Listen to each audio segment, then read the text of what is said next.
আমরা পাশাপাশি দেখতে পাচ্ছি শেখ জিহাদ হোসেন ও শেখ ফরহাদ হোসেনের খামার। এটা হচ্ছে মাত্র ১৬ দিনের লাগানোর ব্যবধান। ১৬ দিন আগে উনি লাগিয়েছিলেন ১০ জাতের ধান, ইংরেজিতে বলে থাকে 10 জাত। আর এটা হচ্ছে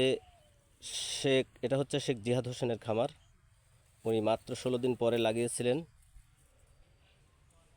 প্রতিকূল আবহাওয়াকে উপেক্ষা করেও ইনশাআল্লাহ এই দুইজন কৃষক এই মাঠের ভিতর শ্রেষ্ঠ একটা ধানের খামার উপহার দিলেন এবার ২০২৪-এ।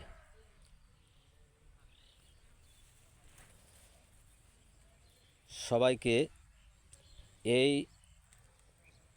ধানের দৃশ্য দেখার জন্য আমন্ত্রণ জানানো হলো এবং ভবিষ্যতে যেন সচেষ্ট কৃষক এইভাবে দেশ গড়ার লক্ষ্যে কৃষিক্ষেত্রে আত্মনিয়োগ করেন।